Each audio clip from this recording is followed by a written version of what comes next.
What's up, guys? I'm Jason. This is Freeburg Garage, and we are back on the FXRT project, and we are on the Pushrods, getting those installed. The last bit of this motor being put together, this Evolution top end rebuild.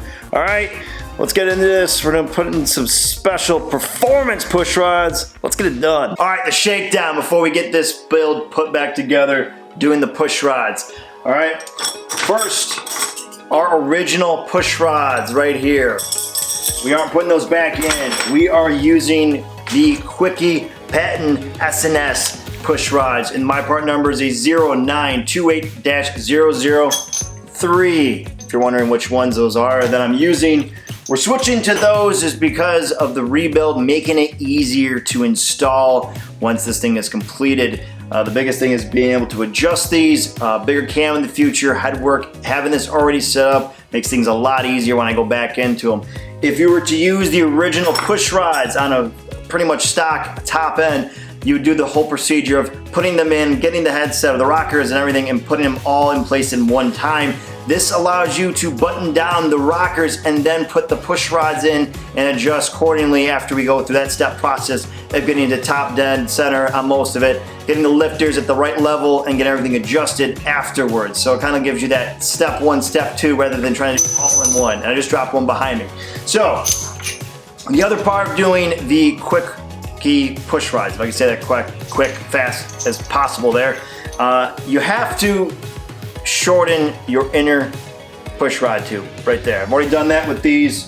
I've cut my inner pushrod right there. That's the chunk that I removed. By SNS directions, you can buy the shortened versions of these, particularly I believe in the twin cams. The Evos I actually didn't see the kit for, so I had to cut mine. There's a new one there cutted. At a 4 7/8 inch is where you want length overall. So you want to make sure that it's cut if you're doing these. Once those are cut, that'll allow you to have enough clearance so they don't rub against the new pushrods and allow you to be able to adjust everything accordingly to what SNS wants on there. And if you're using the original ones, it's very important to know where and which ones that were removed from, because they have wear marks that they want you to go right back in the same place of your rocker box. So it's real important to make sure that you're using that if you're going to use the same pushrods, if you're going to go through that whole process. And in the book, there's even talk about different colors and everything when you buy them brand new. Back then, I don't believe they do that now, but if they do, it's kind of unique, different colors for different sizes.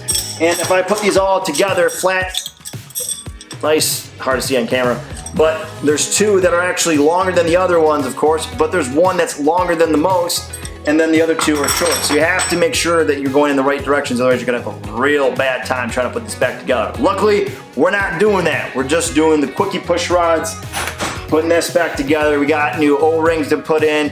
I got everything cleaned up, ready to go, so super stoked. The only thing that we need to tie up is the other rocker box. If you remember the last video, if you didn't see it or not, I got stuck on doing the rear head or the rear rocker box bolts because I couldn't get to them using the proper torque. I could have did it by hand, but I decided that I wanted the right tools to be able to make sure that I can actually torque it down correctly. So we're gonna do that part first, make it real quick, show you guys what tools I actually picked up to make the job possible, of course, and that's pretty much it. All right, so let's get on the bike.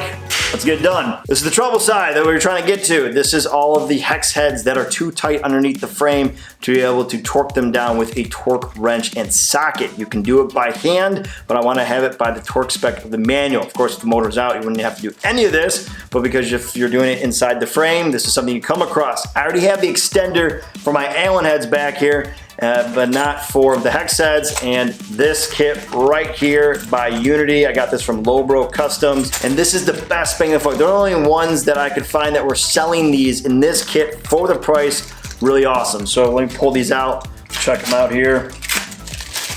Comes a little sticker. It's nice, look at that. Bam, spend all that money on a tool, give you a free little sticker, best part. But here we are right there. Well, that's one of them right there. Got our torque wrench in here. Nut there, bam, we're good to go. All right, so let's get these torqued down.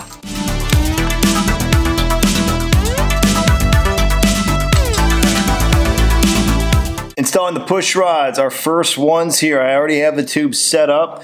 I got my new rubber O-rings going on in there. Got everything assembled, spring cleaned up, wiped down, ready to go. And then I also have my Quickiee push rods here, ready to go, nice and lubed up with assembly lube all up and down to make sure that we're good to go.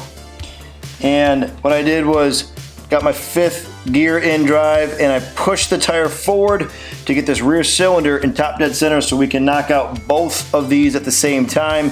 You can do one at a time, but I'm going to try to do both at the same time, having it top dead center just for the rear cylinder. Then we'll hop to the front. All right, so let's get this installed. This one for here first, and we'll see how it goes.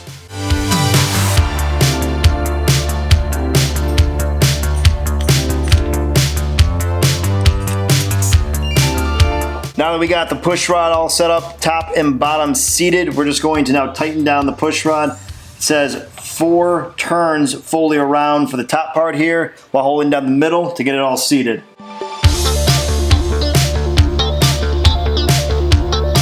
All right, now let's do our second one. We'll get that going.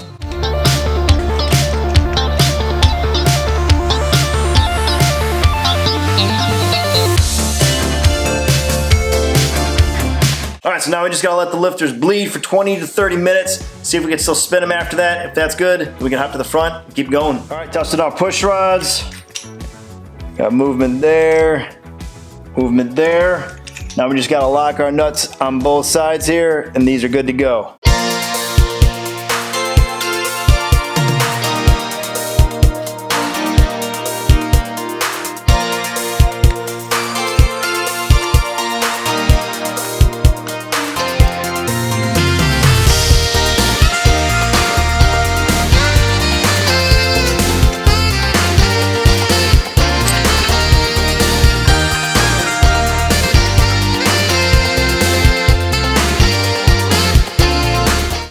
Look at that, almost put together.